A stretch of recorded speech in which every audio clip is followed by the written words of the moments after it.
Bueno, buenas tardes a todos. Último curso del 2024. Este es un curso que nos había quedado trunco y entonces teníamos ganas de hacerlo y de compartirlo con todos, eh, y que lo disfrutemos entre todos hacia el cierre del año. Un poco la idea son tres charlas. Yo voy a dar las dos primeras, Consu va a dar la tercera.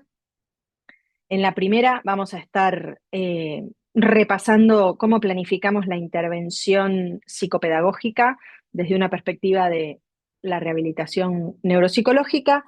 Después vamos a estar hablando de rehabilitación de la regulación del comportamiento en el tratamiento psicopedagógico. Es algo un poco introductorio porque los mecanismos son muchos, pero era como poder hacer una aproximación general a cómo nosotros lo incluimos dentro de los tratamientos.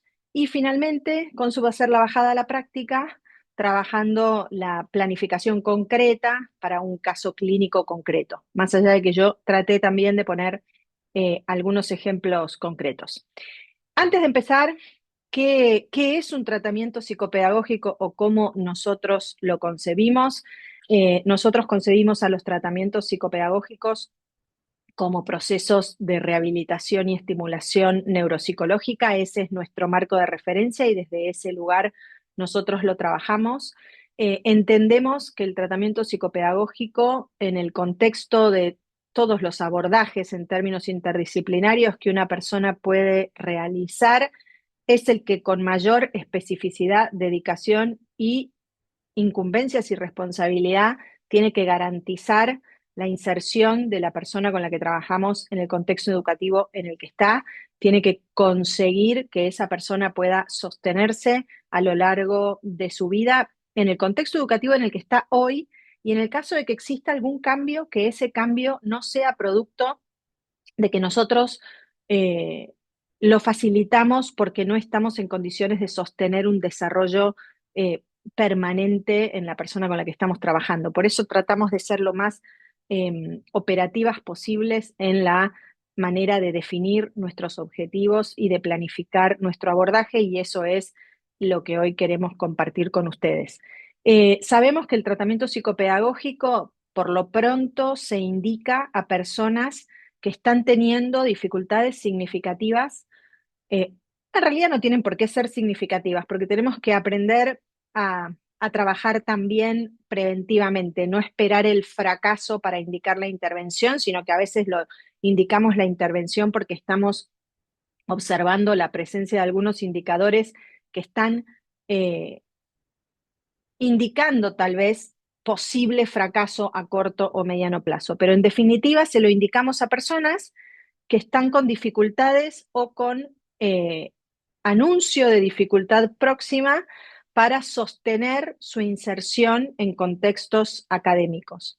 El alcance del tratamiento psicopedagógico no solo eh, implica promover el desarrollo de habilidades académicas o de precursores de habilidades académicas, sino que también implica promover el desarrollo de la autorregulación, de la capacidad de ser autónomo y autogestivo en el entorno, de tener buen nivel de adaptación y funcionalidad, y también de mejorar en términos de perfil cognitivo, de perfil neuropsicológico en general y cognitivo cuando hablamos de funciones cognitivas en particular. Obviamente, como todo abordaje terapéutico, tiene sus limitaciones. Una de las limitaciones de los tratamientos psicopedagógicos tiene que ver con la capacidad que tenemos los psicopedagogos de llevar adelante el proceso. Los psicopedagogos cometemos errores. Si los cometemos con mucha frecuencia, si no nos damos cuenta que los estamos cometiendo o si no cuidamos nuestra formación, eso va a tener un impacto muy grande dentro del curso de los tratamientos. Otra de las limitaciones son los recursos eh, parentales en términos de crianza, en términos de capacidad de acompañar y asistir el desarrollo de la autorregulación en particular y del desarrollo en general. Entonces vamos a estar siempre en algún punto limitados por la capacidad que los padres tienen de acompañar el tratamiento para que sea más exitoso. Por eso hoy vamos a hablar de cómo la orientación a los padres, no como proceso aparte de orientación a padres, sino cómo considerar a los padres en el terreno del tratamiento psicopedagógico es indispensable. Otra de las limitaciones puede ser también el temperamento de los chicos con los que estamos trabajando. Todos tenemos la experiencia de que es más fácil trabajar con chicos más resilientes, más optimistas, con mayor facilidad para lidiar con emociones negativas, con mayor capacidad de sostenerse frente a la adversidad. Las personas que necesitan tratamiento psicopedagógico generalmente están en contacto con la adversidad diariamente. Son personas que pasan entre 4 y 8 horas en el colegio teniendo dificultad para hacer cosas que tienen que hacer y que muchas personas a su alrededor están haciendo sin dificultad. Entonces, el contacto con el estrés y con la adversidad es permanente para alguien que nos necesita durante el transcurso de las horas que pasan en la escuela, y eso muchas veces, cuando se asocia a un temperamento poco resiliente o a alguien que tiene dificultad para sostenerse frente a la adversidad, también tiene que ser considerado porque se termina convirtiendo en una limitación, de la misma manera que la capacidad, más o menos capacidad que tiene la familia para tener adherencia al espacio, para concurrir a las sesiones, para sostener las actividades que nosotros sugerimos se deben hacer en casa, también puede convertirse en una limitación. Otra de las cosas muy importantes en relación al tratamiento psicopedagógico es que no hay tratamiento psicopedagógico sin vínculo frecuente, sostenido y positivo con el colegio. Nosotros somos de los que pensamos que cuán positivo sea el vínculo con el colegio es nuestra responsabilidad. Tenemos que tratar de construir relaciones amenas y productivas con los colegios. Entonces, tenemos que muchas veces tener paciencia y tener la capacidad de, independientemente de lo que el colegio ofrece y da la impresión de ser palos en la rueda. Digo, da la impresión porque creo que nadie tiene, o muy pocas personas tienen malas intenciones. Creo que la mayoría de las veces cuando nos encontramos con dificultades, nos encontramos con dificultades que están relacionadas con que las personas no se están dando cuenta de algo, o no saben algo, o no conocen algo, o no entendieron algo. Entonces, en la medida que nosotros seamos capaces de custodiar el vínculo con el colegio, las personas a las que acompañamos van a estar mejor. También el tratamiento psicopedagógico es un espacio que implica el abordaje de lo emocional. Está puesto entre comillas por dos razones. La primera de las dos razones, o por más, pero bueno, se me vienen dos. La primera de las dos razones es que no podemos separar lo cognitivo de lo emocional, no podemos considerar que una cosa es la esfera emocional de las cosas y otra la esfera cognitiva de las cosas. De hecho, actualmente en neurociencias ya se ha demostrado que las redes que sostienen lo cognitivo y lo emocional son las mismas. Esto quiere decir que no hay redes específicas para cognición y redes específicas para emoción. Cada experiencia que tenemos es cognitiva, emocional y conductual al mismo tiempo. Entonces, todas nuestras intervenciones también apuntan a lo emocional. Y también está puesto entre comillas porque tenemos límites en cuáles son las variables, los factores y las experiencias emocionales sobre las que tenemos incumbencias, y entonces siempre vamos a tener que estar atentos a que existan situaciones, variables o síntomas que requieran de la intervención de un profesional en psicología. Entonces, bueno, por eso está puesto entre comillas lo emocional. Cualquier tratamiento necesita ser planificado, así que lo más importante es tener capacidad de planificar el tratamiento y de ajustar la planificación a medida que avanza el tiempo y que avanzamos sobre ese tratamiento que planificamos. La planificación la hacemos al principio en términos de marco general de tratamiento, pero la vamos ajustando y la vamos modificando a medida que vamos transcurriendo en el tiempo y vamos teniendo feedback de cuáles son los resultados de nuestras intervenciones. Entonces, muchas veces a lo largo del tratamiento nos vamos a dar cuenta que necesitamos pensar en objetivos que no habíamos pensado, vamos a monitorear y darnos cuenta que hemos alcanzado algunos de los objetivos que nos habíamos propuesto, y en ese sentido vamos a ir, eh, digamos, orientándonos en términos de planificación. ¿Cuál es el objetivo general, global, más gordo que tiene un tratamiento psicopedagógico y cualquier intervención terapéutica? Darle a esa persona mayor capacidad de funcionar en su entorno. Por eso, cuando hablamos de lo específicamente psicopedagógico, el entorno en el que tenemos que conseguir que la persona cada vez se desempeñe mejor es el entorno académico, en términos sociales, en términos conductuales, en términos emocionales y en términos cognitivos y de rendimiento académico, pero realmente nuestro tratamiento será positivo en la medida en que esa persona esté permanentemente subiendo pequeños escalones en términos de estoy pudiendo funcionar mejor, estoy pudiendo responder a la demanda de ese entorno y también uno de los objetivos generales, no generales, universales o primarios del tratamiento psicopedagógico es que la persona vea incrementada su calidad de vida y su bienestar subjetivo. Entonces, en definitiva, es absolutamente importante que nosotros vayamos chequeando y monitoreando que a medida que la persona transcurre semanas con nosotros, se va sintiendo mejor. Eso es fundamental.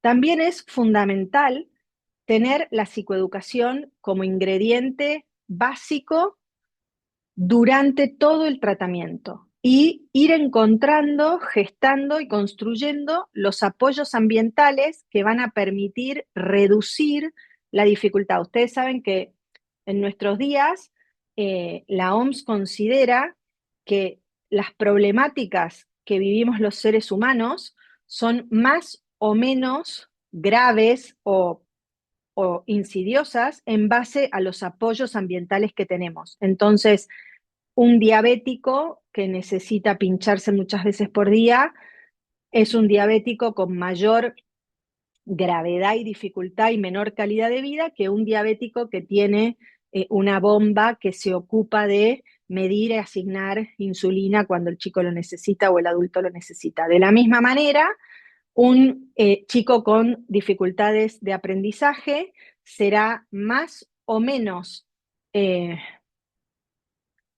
incapaz de responder a la demanda del ambiente en función de los apoyos ambientales que le demos. Por lo tanto, todo el tratamiento psicopedagógico también tiene que estar orientado a otorgar esos apoyos ambientales. Y los libros de rehabilitación cognitiva siempre usan la palabra cliente, que para nosotros a veces puede ser un poco fuerte, pero que a mí también me gusta usar, no en el trato directo con las personas, pero sí en espacios de formación, porque la palabra cliente nos hace ser conscientes de que nosotros estamos dando un servicio a cambio de nuestros honorarios y que ese servicio tiene que llegar al destino que se supone que tiene que llegar. Nosotros no podemos tener el coraje de consumir tiempo y recursos de una familia sin estar trabajando con la conciencia de hacia dónde estamos yendo. Entonces, considerar que las personas que nos consultan en realidad vienen a buscar un servicio y pagan por un servicio y que nosotros tenemos que garantizar que cuando damos ese servicio lo damos de tal manera que pueda ser evaluado, valorado y que podamos entender si estamos en el camino correcto, es muy importante. Por otro lado,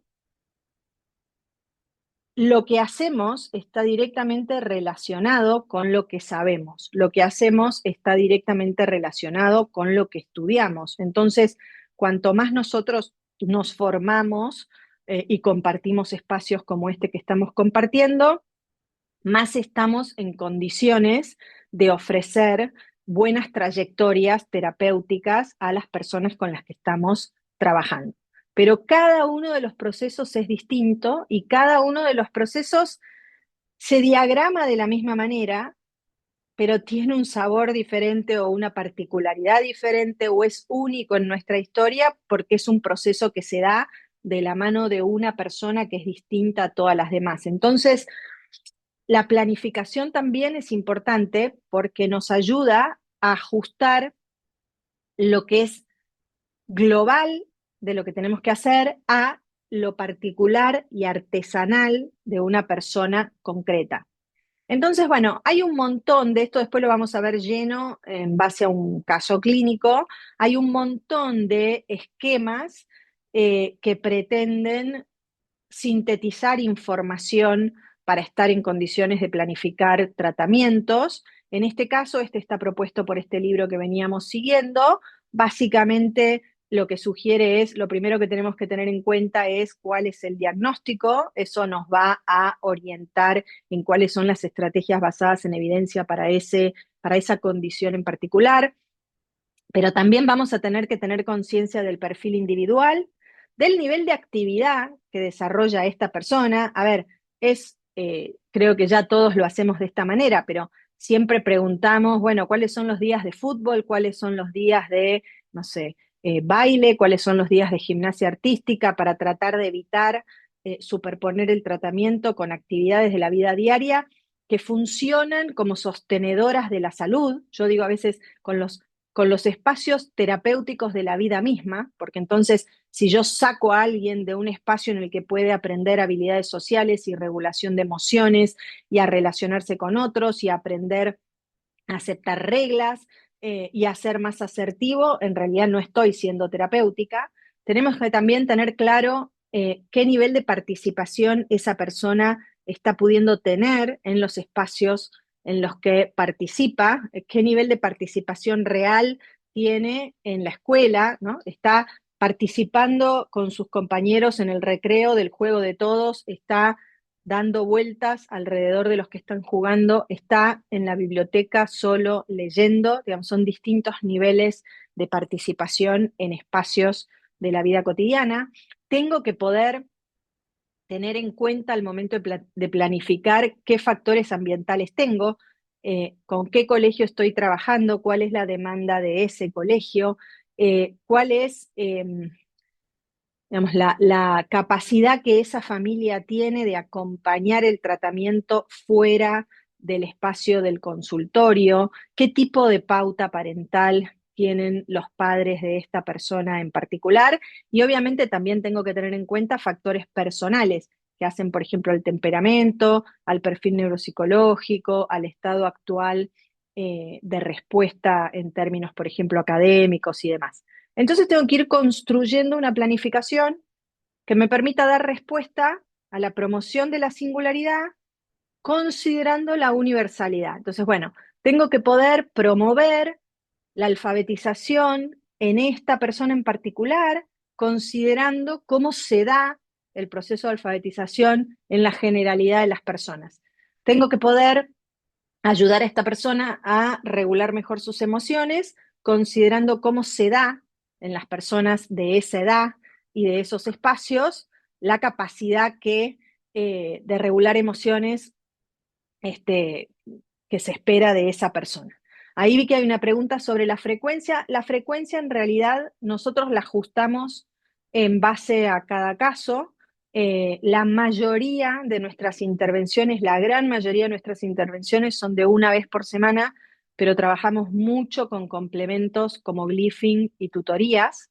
En algunos casos, cuando el perfil, sobre todo cuando el perfil es muy complejo o, a ver, no sobre todo cuando es muy complejo, o cuando el perfil es muy complejo, o cuando la consulta llega un poco más tarde y el gap es muy grande, o cuando la familia puede acompañar económicamente, pero está en menos condiciones de acompañar emocional y logísticamente, agregamos sesiones. Pero el 80% de nuestros tratamientos tienen una frecuencia de una vez por semana y están acompañados, como les decía, de tutorías o de realización de glyphing o cosas maestras particulares, etcétera.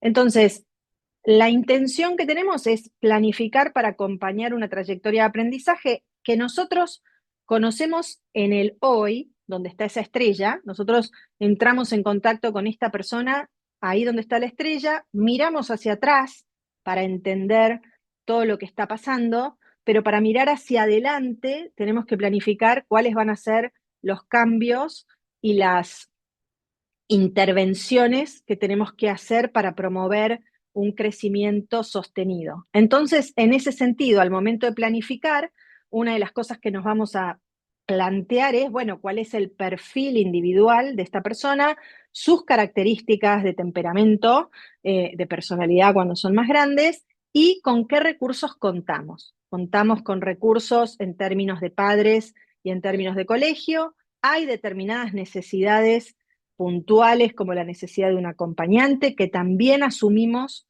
como propia. Digamos, cuando los chicos con los que trabajamos necesitan acompañantes, nosotros asumimos que tenemos que ser capaces de acompañar ese acompañamiento, de integrar nuestro trabajo con el del acompañante y de conseguir que ese acompañante sea nuestro brazo en la vida real, y en los espacios de participación académica de la persona con la que trabajamos. Entonces ahí también muchas veces eso significa que tenemos que entrar en contacto y buenas relaciones con centros de acompañamiento, por ejemplo, y aprender a trabajar en conjunto y que nos dejen integrarnos más allá de que ellos tengan sus supervisores y sus ideas y sus miradas. Y por supuesto que lo que debemos hacer es promover el desarrollo de esta persona en términos de inteligencia y funciones cognitivas, en términos de habilidades o mecanismos de autorregulación, mejor dicho, y en términos de habilidades de todo tipo, sobre todo cuando hablamos de edad escolar, habilidades académicas y habilidades de la vida diaria cuando estas no son acordes a la edad que la persona tiene. Si estamos hablando de manejo del tiempo, manejo del dinero, habilidades sociales, habilidades vinculadas a hábitos de higiene y de organización en casa, metodología de estudio, etcétera, etcétera, etcétera. Nosotros también sabemos que el aprendizaje tiene 4 pilares y que nuestro trabajo tiene que estar sostenido sobre evidencia científica. Entonces, sabemos inmediatamente que el tratamiento psicopedagógico tiene que considerar de manera permanente estos 4 pilares y tiene que garantizar la atención de estos 4 pilares. Entonces, de manera permanente estaremos monitoreando la capacidad de prestar atención. La capacidad de prestar atención es como que será un objetivo en todos los tratamientos. Tenemos que pensar en cómo generar espacios que activen compromiso activo y motivación. Necesitamos que los chicos quieran venir. Si nos dicen no está queriendo venir, nos tenemos que replantear qué es lo que tenemos que hacer porque el espacio no está siendo un espacio de aprendizaje. Necesitamos ser sumamente cuidadosos, explícitos y conscientes de cómo damos feedback y necesitamos trabajar con la familia hábitos de sueño si rastreamos durante el proceso de diagnóstico que hay dificultades vinculadas al dormir, a los hábitos de sueño o al momento de ir a dormir. Entonces vamos a tener que estar atentos a eso también. Cuando nosotros nos orientamos al, al, a planificar el tratamiento, en la cabeza tenemos un montón como de esquemas, que son esquemas didácticos, pero que nos sirven para diseñar los tratamientos, y uno de esos esquemas tiene que ver con esto.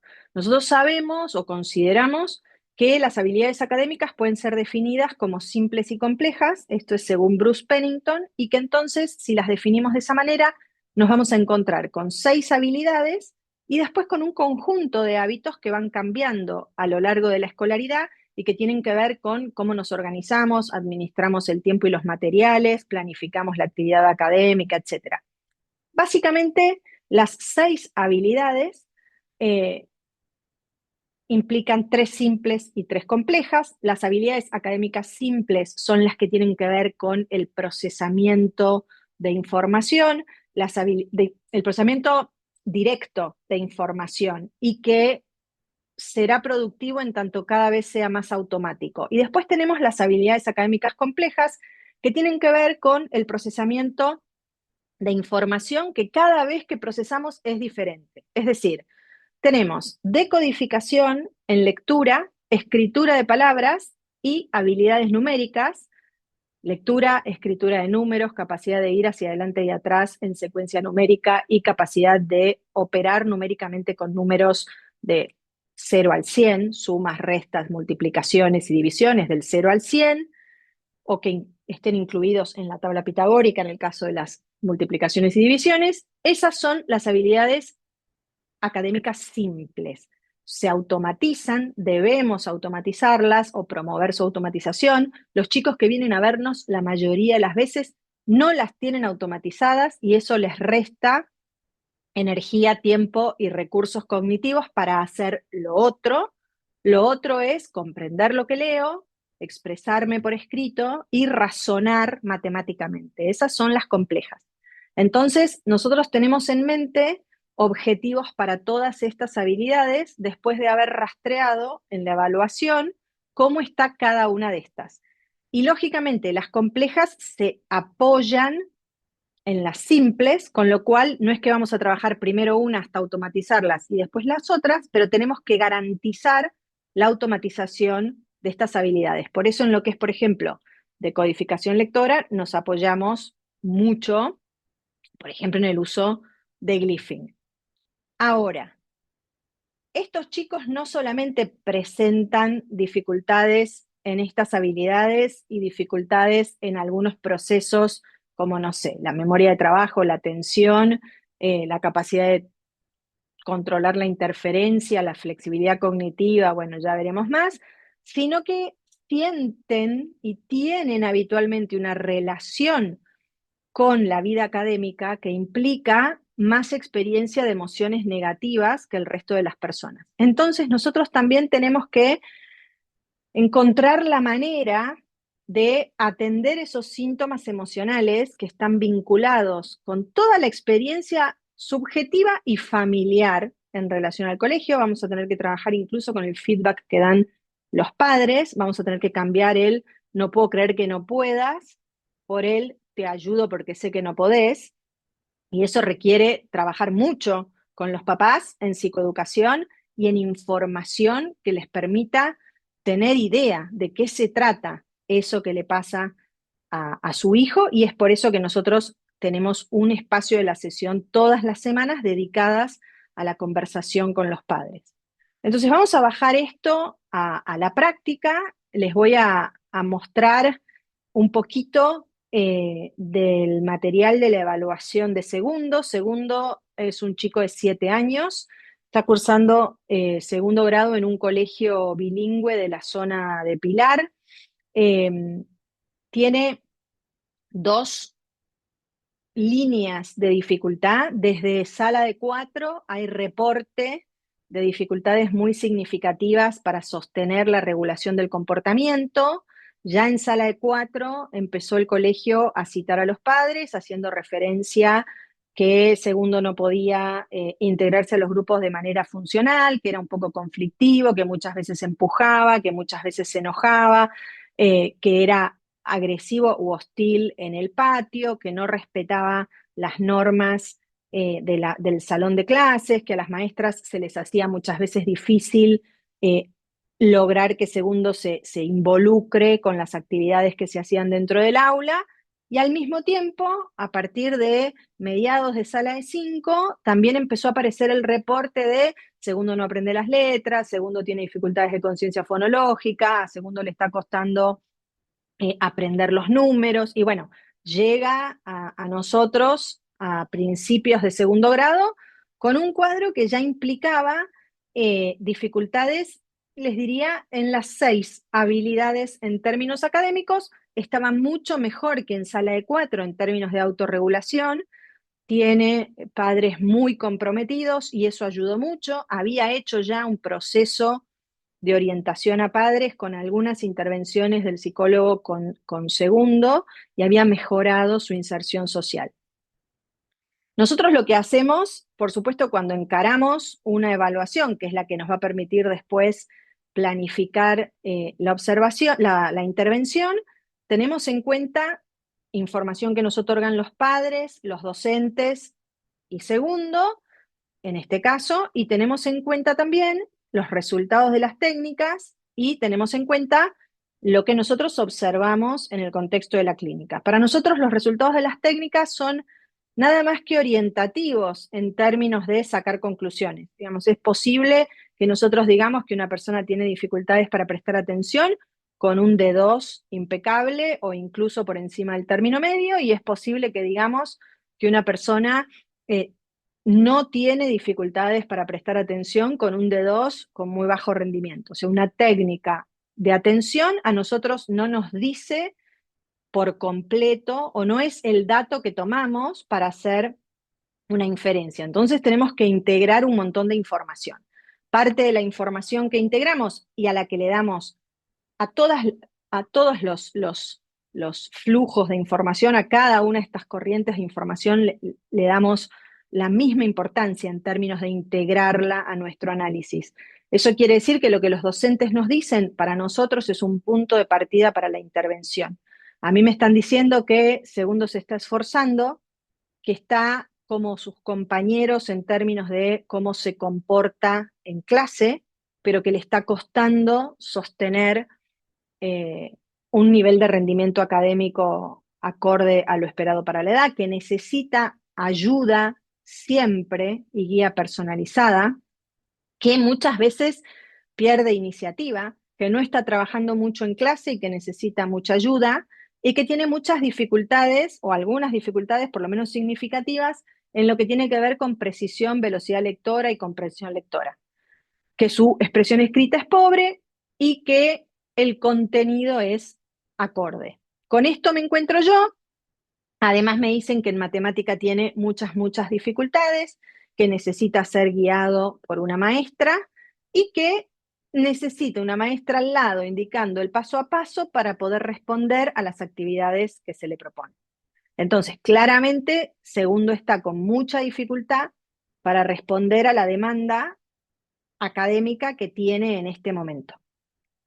No les voy a mostrar toda la evaluación porque la intención acá es mostrarles más que nada la planificación del tratamiento, pero para que se den una idea, esta es la expresión escrita de Segundo. Trabajó más de 20 minutos en este texto que es muy difícil de leer, pero esto nos está mostrando una dedicación, una intención, unas ganas de responder a la consigna que son de un nivel de iniciativa y motivación elevado. Esto también nos está diciendo que necesita un montón de ayuda para responder a la demanda de las consignas que está teniendo y que vamos a tener que intervenir significativamente en escritura. Entonces lo que hacemos es lo que llamamos el semáforo de fortalezas y debilidades. Nosotros, y después lo van a ver de vuelta en la próxima charla, esto lo he trabajado, el que van a ver dentro de un rato, lo trabajé con las alumnas el martes, lo vamos como masticando, profundizando y trabajando cada vez que podemos, porque sabemos que todavía tal vez no es suficientemente bueno, pero básicamente nos hacemos este mapa. Y entonces con este mapa nosotros marcamos en rojo lo que nos parece que francamente representa un desafío para Segundo, marcamos en verde lo que representan sus fortalezas y que entonces nos van a dar como un terreno para apoyarnos y programar las intervenciones. Y generalmente discriminamos, después lo vamos a ver, entre amarillo y rojo en la diapositiva, por ahí no quedaba tan cómodo, pero lo más importante es tener ese mapa de todas las habilidades marcadas para tener a la vista, bueno, ¿qué tengo que hacer yo con Segundo? De todos esos rojos salen los objetivos terapéuticos y de todos esos verdes, ¿dónde me apoyo para elegir mis intervenciones? Entonces, en ese sentido, yo podría como redactar el gráfico, ¿no? De Segundo. Bueno, tiene un trastorno específico de aprendizaje que es mixto, tiene dificultades en lectura, en escritura y en habilidades matemáticas. Es celíaco, algo que tengo que saber, porque muchas veces ofrecemos una galletita o hay brownies en la cocina y nosotros, si los chicos entran, les ofrecemos. Son cosas como que nosotros debemos saber, o si es diabético, o si usa anteojos, o si tiene audífonos, o tantas otras cosas. Sabemos que va al segundo grado de un colegio bilingüe, sabemos que hace rugby, fútbol y taller de arte, o sea que tiene un montón de actividades extracurriculares. Está integrado a su grupo de pares, sus docentes dicen que es participativo. Sabemos que es el más chico de tres hermanos, que tiene padres que viven juntos, que su familia extensa vive en el mismo barrio y que la pauta parental, más allá de ser padres muy presentes y con mucha capacidad de aprender de lo que a segundo le pasa a medida que le vamos dando información. En algunas cosas tal vez es un poco más permisiva que lo que segundo está necesitando para responder a la demanda. Y sabemos que segundo es resiliente, pero que también a veces se irrita, que aprende con facilidad cuando le damos feedback y que tiene mucha capacidad de establecer vínculos. Entonces, este es como nuestro punto de partida junto con este semáforo. Tenemos este resumen. Y entonces tenemos que empezar a pensar en el tratamiento psicopedagógico. Y ahí nosotros lo que hacemos es plantearnos objetivos, ahora vamos a ver cómo, considerar 5 pilares de intervención. Los objetivos los planteamos en base a 3 ejes, usamos y elegimos estrategias basadas en evidencia y hacemos el ajuste a la persona. ¿Qué quiere decir eso? No usamos ningún protocolo de intervención de manera sistemática o de principio a fin, incluso Glyphing es bastante personalizado, porque Camila Granara, la psicopedagoga del equipo que se ocupa de Glyphing, ha logrado, digamos, herramientas de feedback por parte de los padres para hacer ajustes personalizados para cada plan de intervención. Así que no hay nada que nosotros hagamos que sea hecho de la misma manera con 2 chicos. El planteo en base a objetivos nos va a facilitar prestar atención a el progreso de la persona y nos va a facilitar también gestar adherencia. La persona tiene que saber por qué está acá con nosotros y para qué está acá con nosotros, y entonces dividimos los objetivos en 3 niveles. Los universales son siempre los mismos, yo se los decía hace un ratito, tienen que ver con incrementar la calidad de vida, aumentar el bienestar subjetivo y darle a esa persona mayor potencial de funcionamiento en el entorno. Esto quiere decir que en la próxima escala, cuando las maestras en la próxima vez que mandamos las encuestas, cuando las maestras nos respondan, tiene que haber variado ese perfil de globitos que hablaban de tanta dificultad en relación a lo académico, y tienen que variar los perfiles del brief y del SENA para que nosotros podamos constatar que él está progresando. No siempre tomamos de vuelta las escalas porque a veces tenemos el feedback directo del colegio o de los padres. Nosotros los objetivos los compartimos con los padres y los colegios, así que muchas veces nos escriben del colegio y, che, sé que estás trabajando las bases numéricas, pero mira, estamos empezando con fracciones, no entiende nada, fíjate si lo puedes ayudar, y ahí vamos como incorporando pequeños objetivos. Y los generales son por dominio, entonces vamos a tener objetivos generales para la cognición, vamos a tener objetivos generales para lo socioemocional y autorregulación, y vamos a tener objetivos generales para lo académico, y los específicos se desprenden de cada uno de los generales. Entonces, lo que finalmente tenemos es algo así como un mapa de objetivos que nos dicen, bueno, tenemos que mejorar la capacidad de sostener la atención. Entonces, por ejemplo, tenemos que aumentar, ese es un objetivo general, tenemos que aumentar la capacidad de hacer foco. Tenemos también, por ejemplo, debiéramos conseguir que regule mejor sus emociones. Entonces, ese es el general, y los específicos podrían ser, es importante que tolere mejor la frustración, es importante que reconozca las emociones que está sintiendo, es importante que aprenda a comunicarlas. No, Glyphing, Andrea, nosotros lo hacemos, eh, en realidad Glyphing está pensado para que lo hagan en casa y no está pensado para que lo hagan en el consultorio. Y los estudios que Glyphing ha hecho sobre Glyphing sugieren que solo funciona realmente bien si la frecuencia de sesiones es de 4 veces por semana como mínimo durante 6 meses. Entonces es imposible de hacer en el consultorio. Si lo quisiéramos hacer nosotros, tendríamos que conectarnos 4 veces por semana para hacer Glyphing, solamente Glyphing, y además tener la sesión de tratamiento psicopedagógico. Pero el Glyphing adentro del consultorio no tendría sentido, salvo que se usara alguna vez para ayudar al chico a establecer una relación positiva con Glyphing. Si las primeras veces que lo tiene que usar eh, se agarra las crenchas con la madre, probablemente lo que podríamos hacer es en consultorio traerlo, pero solamente para establecer el vínculo chico-Glyphing, pero por definición no se hace dentro del consultorio. Y de hecho mucha gente lo usa dentro del consultorio, pero es una pena, pues la herramienta no está pensada para la clínica, es un complemento de la clínica, y entonces la gente piensa que hace glyphing, pero en realidad no hace glyphing. Por eso tratamos como de ser puntillosos con eso cuando hablamos con los padres. Y los objetivos necesitan ser específicos, o sea, tiene que ser inequívoca la redacción. Aumentar la capacidad de poner el foco de atención en los requerimientos de la consigna. Tienen que ser mesurables. Bueno, yo tengo que poder medir a lo largo del tiempo si está, por ejemplo, aumentando el sostén atencional. Es tan fácil, si yo, por ejemplo, tuviera como objetivo específico aumentar el tiempo de atención sostenida al realizar actividades académicas, es mesurable, es tan fácil como ir poniendo el cronómetro cada vez que trabajo con él y ir midiendo cuánto tarda en desengancharse de la actividad y hacer referencia a eso y tratar de estirar un poquito más y plantear como desafío, vamos a hacerlo un poquito más rápido.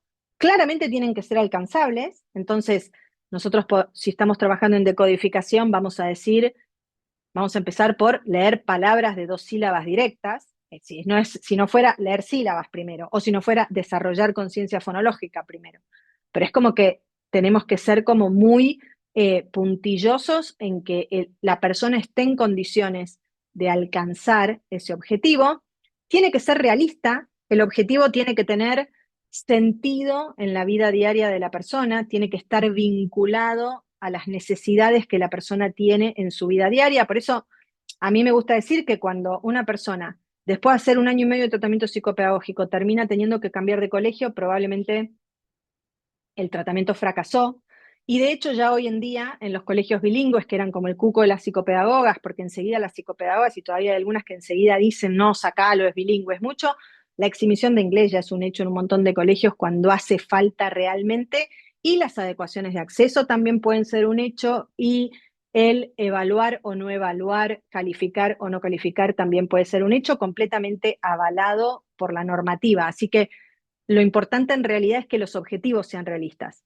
Cuando no podemos caminar hacia lo que el entorno demanda, cada vez seremos menos efectivos en nuestras intervenciones. Y los objetivos tienen que ser limitados en el tiempo. Yo no puedo estar 1 año trabajando con decodificación de sílabas directas, salvo, porque hay muy poquitos con los que eso puede pasar, pero son muy, muy, muy poquitos, que la gravedad de la dificultad lo facilite o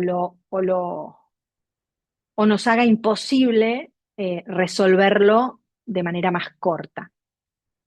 Y obviamente, en el caso, por ejemplo, de segundo, los objetivos consideran 3 áreas de desarrollo. Entonces, sabíamos con segundo que había que trabajar atención y desarrollo visoconstructivo, sabíamos que teníamos que darle más potencial de regulación emocional y sabíamos que le teníamos que dar mayor desarrollo de habilidades académicas en general. Así que segundo sí viene 2 veces por semana, además hace glyphing. Así y todo, esos 3 ejes de intervención, cognitiva, autorregulación y habilidades académicas, no alcanzan si yo no tengo la forma de llegar desde el consultorio a intervenciones con el colegio e intervenciones con los padres. Entonces, si mis intervenciones quedan limitadas al consultorio, mi tratamiento no va a ser exitoso y en términos de cliente voy a estar dando un mal servicio y voy a estar malgastando los recursos económicos de esa familia, que en algún punto son mis honorarios, pero en otro punto tengo que ser respetuoso con ese esfuerzo que esa familia está haciendo. Entonces, bueno, considerando esto, lo que hacemos es como un cuadro que cada vez complejizamos más. Este cuadro se complejizó el martes dando clase en la UCA con el grupo de tercer año, porque nos dimos cuenta, ahí tuve como un momento en el que dije, tal vez en algunos casos fallamos porque no definimos objetivos para colegio y padres. Es decir, los tenemos en la cabeza, un objetivo para lo que es el colegio puede ser diseñar y enviar andamiajes, pero me parece que tenemos que ser todavía más estrictos con nosotros mismos y entonces decir, uno de los objetivos en relación al colegio es tener 2 reuniones anuales, contacto de WhatsApp para preguntar cómo lo ven por lo menos una vez por mes. Entonces, en realidad el tráfico de información es más seguido en nuestro caso, pero sistematizar ¿me das un feedback de cómo está? Por ejemplo, una vez por mes. Y que yo pueda en mi calendario tener una mañana en la que me dedico a mandar todos esos mensajes para preguntar por cómo están mis pacientes, tal vez el mismo día del mes para todos mis pacientes, pero sistematizarlo de manera más explícita. Y lo mismo con los padres, ¿no? Como, bueno, asegurarme de que los estoy psicoeducando, que les estoy dando información, que en esas devoluciones voy como acompañando el sostén de los objetivos que tengo para esta persona en particular. Si la persona, el colegio y los padres no tienen en cuenta qué es lo que vamos a hacer, el tratamiento no va a llegar a destino. O sea, los objetivos tienen que ser compartidos. Los padres tienen que poder decirnos, che, yo sé que estás trabajando tal cosa, pero ¿no me ayudás con tal otra? Y esa tal otra, si mejora el nivel adaptativo y el bienestar emocional y general de la persona y la familia, puede convertirse en nuestros objetivos. Y el colegio de pronto nos puede contactar y nos puede decir, che, escúchame, estamos viendo números de 6 cifras y este chico lee números de 3 cifras. Necesito llevarlo lo antes que puedo a la lectura de números de 6 cifras. Bueno, eso puede llegar a ser una sesión, porque en realidad con algunos andamiajes le puedes enseñar a un chico a leer cualquier número de más de 3 cifras pensando en números de 2 y 3 cifras. Entonces, tenemos que tener esa flexibilidad en términos de objetivos y esos objetivos tienen que ser compartidos. Ahí lo que vamos a hacer es pensar. Yo tengo que planificar objetivos, tengo que considerar que la persona está en situación de aprendizaje, entonces tengo que identificar los pasos para realizar esos aprendizajes, tengo que identificar con qué voy a gestar esos cambios y tengo que permanentemente evaluar y hacer hipótesis, ¿no? Entonces yo el otro día estaba evaluando un chiquito que las palabras de 2 sílabas directas las lee perfecto, pero le agregás una tercera sílaba o le pones una sílaba mixta o trabada, ya no lee más.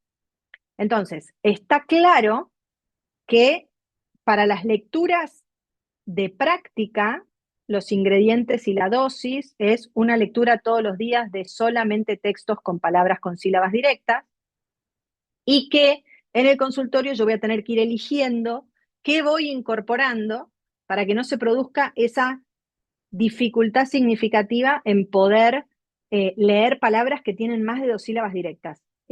No me pasó, creo que nunca me haya pasado una cosa así, porque es con cualquier palabra que vos le des que tenga más de 2 sílabas directas, ya no la puede leer. Y cualquier palabra que le pongas con 2 sílabas directas, con cualquier consonante, las lee perfecto.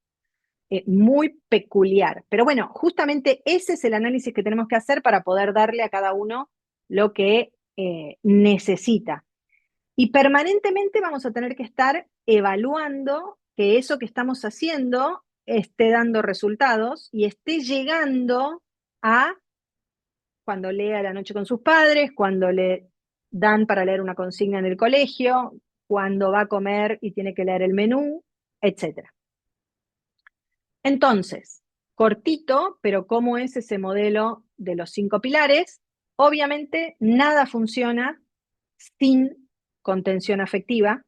Entonces, la contención afectiva en este libro está definida como la capacidad de sintonizar, de amalgamarse con la persona, de entrar en su modo de comunicarse y en su modo de relacionarse, inclinarnos positivamente, es decir, usar el feedback positivo, tener expresiones de cariño explícitas, ser incondicional, es como poder dar efectivamente ahora después te digo, Mini, poder dar efectivamente la expresión amorosa dentro de lo que es adecuado para un contexto de consultorio y obviamente empatizar y ser sensible a las necesidades de esa persona.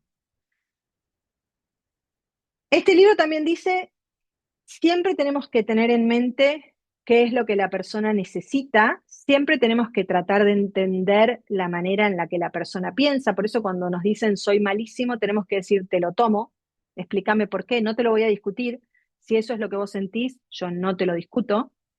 Tenemos que ser equipo, tenemos que estar trabajando juntos y de manera colaborativa. Y tenemos que esto a veces cuesta, aceptar los ritmos, capacidades y características de cada uno. Cuando vos te decidís a trabajar por objetivos y a medir el avance del tratamiento y sos muy exigente con el curso de tratamiento, a veces cruzás una línea que hay que tratar de no cruzar y es que te volvés apurado. Lo que pasa que tampoco tenés que volverte demasiado paciente. Ese es el timing difícil de construir. Pero tampoco hay que apurarse. Hay personas que necesitan más tiempo. Por eso siempre usamos la frase de Fisher y Frey, tan rápido como puedas, tan lento como necesites. Ese es el ajuste al que necesitamos llegar.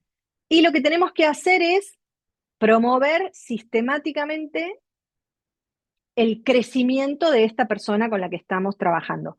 Cuando trabajamos bien el clima afectivo de las sesiones, logramos el compromiso activo.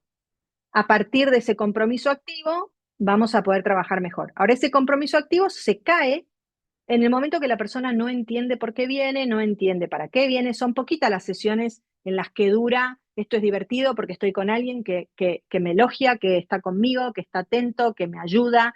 Entonces, es indispensable la psicoeducación. Y es indispensable la psicoeducación a los docentes, a los padres y a la persona. Hay muchas maneras de psicoeducar. Eh, las más funcionales tienen que ver con dar recursos y no con que nosotros seamos la fuente de la información. Nosotros somos fuentes de recurso. Y hay herramientas de psicoeducación que tienen que ver con lo que a la persona le pasa. Entonces, de pronto, ir a ver Lexi, que es una obra de teatro que habla sobre la dislexia, estas vacaciones de invierno, era una fuente de psicoeducación. De hecho, algunos chicos que trabajan con nosotros fueron, y particularmente Segundo fue, y mejoró su relación con su dificultad.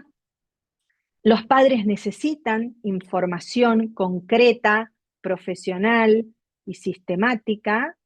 Nosotros tenemos algunas microclases, esperamos después del verano tener más. Hay algunas páginas como Understood que usamos también. Hay una que no puse, me la estoy acordando ahora, Child Mind Institute, tiene un montón de información en español de muy buena calidad. Y después también psicoeducamos sobre los procesos.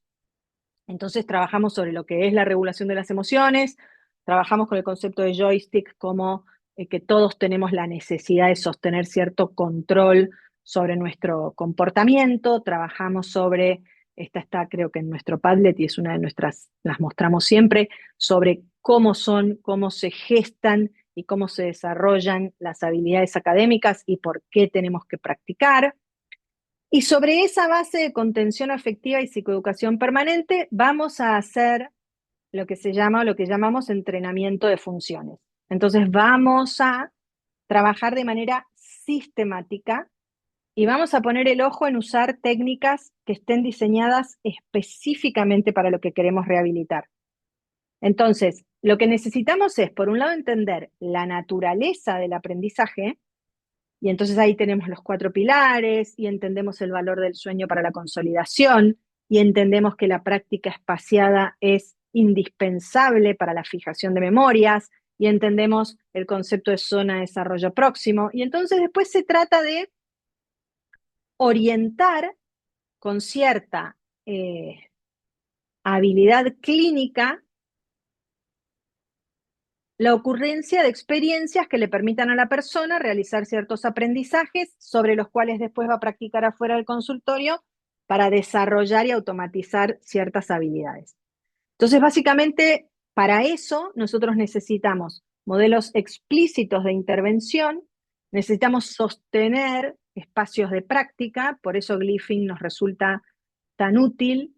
Necesitamos minimizar errores, necesitamos otorgar andamiajes para que la persona cometa la menor cantidad de errores posibles y necesitamos poner el foco en que lo que nosotros trabajamos en el consultorio se generalice a todos los contextos. Y entonces esto se hace a través de un método que se llama instrucción directa, que básicamente es ser muy explícito y cada intervención de instrucción directa básicamente tiene un momento de inicio, un momento de experiencia de aprendizaje, un momento de ejercicio y un momento de revisión y entrega de tarea para llevarse fuera del consultorio. Entonces, por ejemplo, si estamos trabajando cómo se escriben los números, nosotros podemos tener en la actividad de inicio algún tipo de juego, presentación o mini actividad que nos permita explorar cómo escribe los números. Podemos después psicoeducarlo acerca de que los números se escriben de una manera, no de cualquier manera, y que los números que él no escribe de la manera más cómoda o productiva, vamos a tener que tratar de escribirlos de otra forma. Y entonces que vamos a hacer algunas actividades que tienen que ver con aprender a escribir los números de otra manera, pero después tiene que haber práctica en casa, porque si no hay práctica en casa, cuando venga la semana que viene va a estar en el mismo lugar, no que lo dejamos, sino que arrancamos esta sesión. Obviamente, sostener todos estos aprendizajes implica ir generando andamiajes, diferentes tipos de andamiajes que nos permitan ayudar a la persona a sostener, perdón, a sostener su actividad. Hay muchas preguntas, estoy mirando el tiempo, las diapositivas, estoy haciendo sobre la marcha algunos ajustes.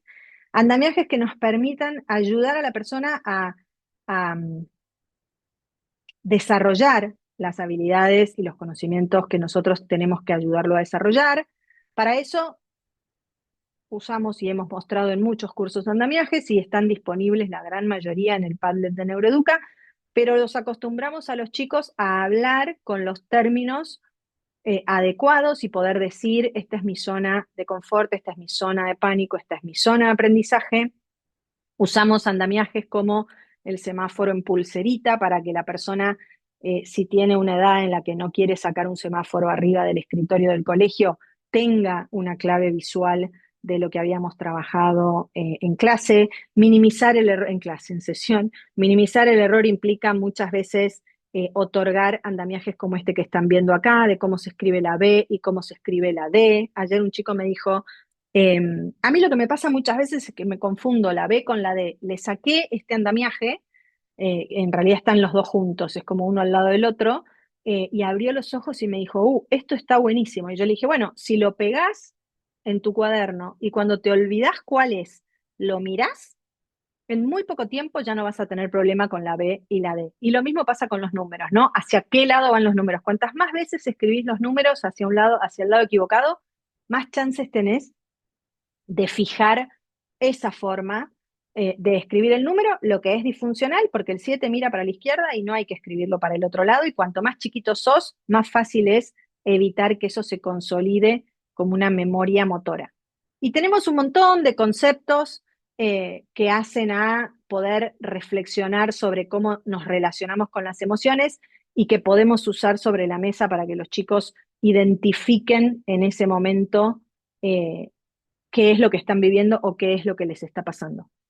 Entonces, ¿cómo y por qué pensamos a veces los andamiajes como adecuaciones de acceso? Porque nosotros vamos a trabajar con chicos que en algunos casos van a necesitar un PPI, pero así y todo, para progresar al máximo en relación a ese PPI, van a necesitar andamiajes.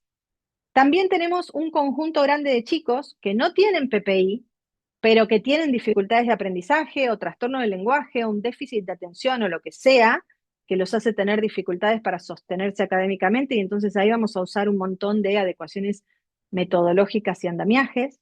Pero a veces vamos a tener chicos que van progresando y ya no van a necesitar adecuaciones metodológicas, pero sí el andamiaje para trabajar sin la adecuación metodológica.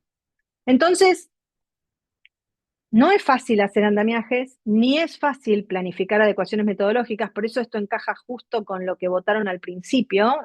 Para los que llegaron después les cuento que hicimos una votación para futuros temas de capacitación y pusimos adecuaciones metodológicas con un poco de incomodidad, como de, che, pero puede ser el tema de un curso. Bueno, sí, puede ser el tema de un curso, fue el más votado, así que lo trabajaremos seguramente en un curso de andamiaje y feedback a principios del año que viene. No es fácil andamiar a alguien y para pensar cómo andamiar, lo que tenemos que hacer es pensar cómo dar soporte, cómo hacemos algo, cómo damos algo eh, que sea temporal, que después se pueda sacar, pero que sostenga a la persona en progresar, que los ayuden a ser más autónomos, que los ayuden a llevar al aula aprendizajes que han realizado en el consultorio.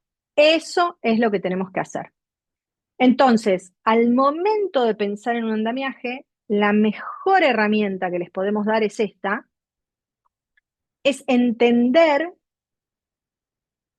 en qué consiste la actividad que la persona tiene que hacer, entender que cualquier actividad tiene dos niveles, uno que se llama complejidad, que es el nivel de abstracción que implica la tarea, que es lo que tengo que pensar. Entonces, si tengo que comprender un texto, la complejidad es poder hacer inferencias, poder comprender relaciones entre las ideas principales del texto, identificar lo principal y separarlo de lo accesorio, eh, predecir a partir de lo que leo información que no está en el texto. Y la dificultad es el esfuerzo que la tarea implica. Entonces es cuánta atención necesito para leer ese texto, si tengo o no tengo fluidez lectora suficiente, si mi memoria de trabajo va reteniendo información a medida que leo. Entonces, si no tengo fluidez, por ejemplo, cuando se trata de leer un texto en el colegio, lo que vamos a hacer es andamiar la fluidez. Si andamias la dificultad, proteges la complejidad. Entonces, inmediatamente lo que hacemos es, bueno, facilitar un lector de texto o pedir anticipación de texto o pedir que la maestra lea el texto o que le permita a un compañero que se lo lea.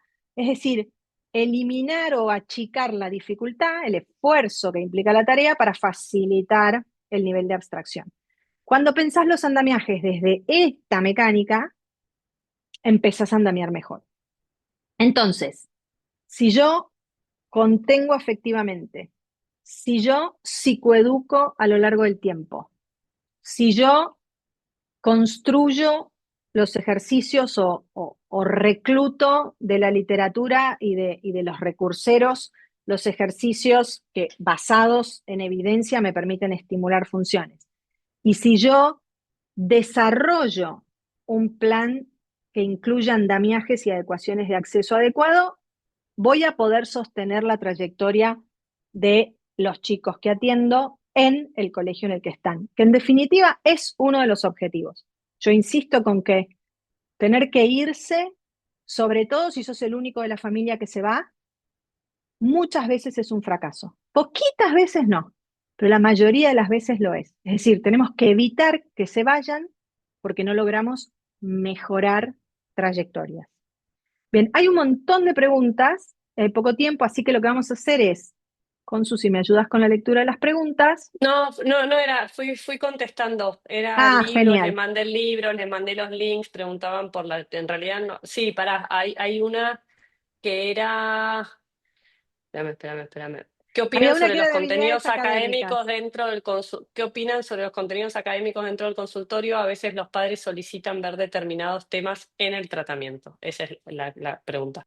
Bueno, los contenidos académicos para nosotros no son los contenidos, no son objetivo de intervención, no quiere decir que no lleguen al consultorio, pero no son objetivo de intervención. Y es por eso que yo les decía al principio, muchas veces los abordajes están complementados con una tutoría o una maestra particular. Ahora, si llegan al consultorio, cuando la persona no está en condiciones de entender ese contenido. ¿Qué quiero decir?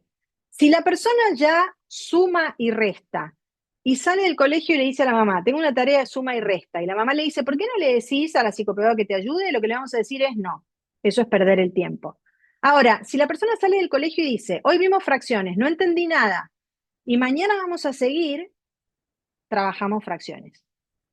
Además, hay contenidos que llegan directamente a la sesión porque necesitamos gestar andamiajes, típicamente contenidos que se ven en sesión, fracciones, multiplicaciones, divisiones, mínimo común múltiplo, esdrújulas graves y agudas, textos que indican los colegios y usamos para comprender el texto. Eh, no sé, esos son típicos contenidos académicos que sí llegan a sesión.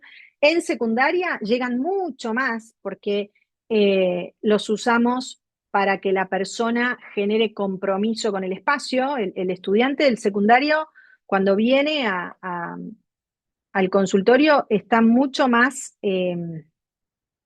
consciente de que viene para mejorar en el colegio que un chico de segundo grado, y también está mucho más consciente que tiene que estudiar mejor y aprender determinadas cosas para que le vaya mejor, y tiene razón. Entonces, con adolescentes todavía hay más participación de los contenidos académicos en el consultorio. Y la otra situación en la que pueden aparecer bastante es cuando los padres no están en condiciones de acompañar en casa, y entonces hay veces que no queda otra que ayudar a ese chico porque si no, nadie lo va a ayudar en casa. Entonces ahí lo que hacemos es, nuevamente, o tal vez hay padres que te dicen, yo prefiero traerlo 2 veces y que una vez vean contenido del colegio. Bueno, hay padres que dicen, no, pongo una tutora, pongo una maestra particular, perfecto, pero lo que sí tenemos que garantizar es que ese contenido con alguien se vea, si no estamos hablando de primer ciclo, donde a veces alcanza lo que estamos trabajando para que la persona se sostenga en el colegio.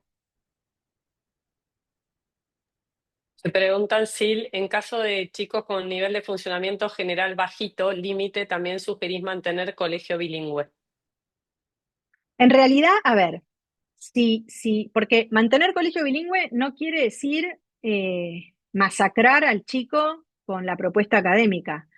Quiere decir que si ese colegio es su casa, si está integrado, si en ese colegio está desde sala de 2 y estamos en quinto grado, si sus hermanos están en ese colegio, sí, lo que tenemos que hacer es ir por che, no podés sacarte a este chico encima solamente porque tiene ese límite, vamos por la exhibición de inglés, vamos por un acompañante para las horas de inglés que trabaje fortalezca en castellano, pero la idea es sostenerlo. La normativa lo permite, los colegios a veces dicen que no, pero en realidad lo pueden hacer. Eh, esta gestión todavía lo acentúa un poco más, o sea, el Ministerio de Capital Humano es todavía más insistente con la necesidad de no quitar a los chicos de sus entornos, porque la educación es un derecho que tenés que garantizar. O sea, no es anda a buscarlo otro lado, es yo te tengo que dar lo que vos necesitas. Entonces, no es que cuando yo digo que un chico con 6 límite queda en el colegio bilingüe, estoy diciendo que va a dar los exámenes IB, pues yo no lo voy a masacrar. Pero no sé cuánto inglés va a aprender, no sé de cuántas clases va a tener que salir, cada chico es un mundo, pero sí voy a defender, no te lo saques de encima, no lo voy a decir así, lo que voy a decir es, che, esta es su casa, esta es su familia, este es el colegio al que vienen sus hermanos, a veces es el colegio al que fueron uno de sus dos padres o los dos. Entonces, la única razón por la cual no puede estar acá es porque el nivel académico es mayor al que él puede acceder. Bueno, eso está previsto por la ley. Se llaman adecuaciones curriculares y están disponibles para cualquier chico que los necesite en cualquier colegio. Así que por eso no lo vamos a sacar. Y hay última, Sil dice, los niños con dislexia que tienen un autoconcepto académico y personal ya muy dañado y no pueden acceder también a un tratamiento psicológico. ¿Cómo recomendás abordar lo emocional? Bueno, si los síntomas emocionales son realmente vinculados al autoconcepto, atados a la dislexia, no necesita tratamiento psicopedagógico. Los tenemos que abordar nosotros.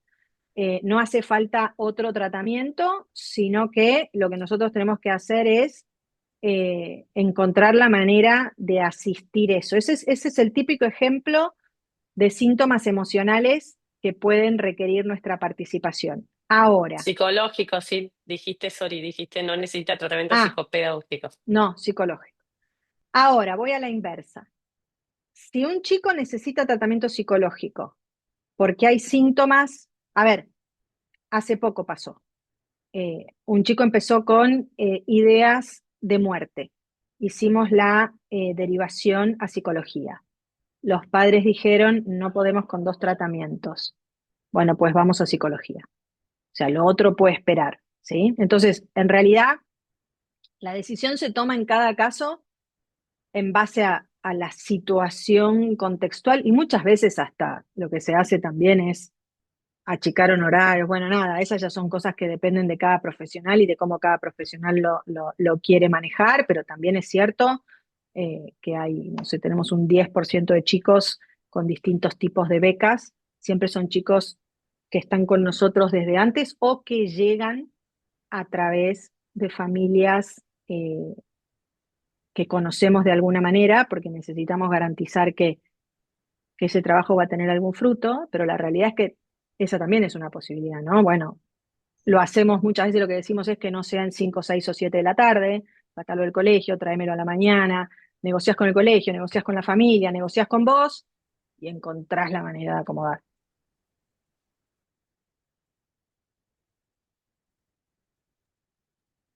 No hay más preguntas, Sil. ¿Querés cortar la grabación? Hacemos 5 minutos de recreo y seguimos. Corto, dale. Sí, porque así también lo que hago es asegurarme de que cumplo con el tiempo para tu arranque, así que sí, ponete una canción aunque sea.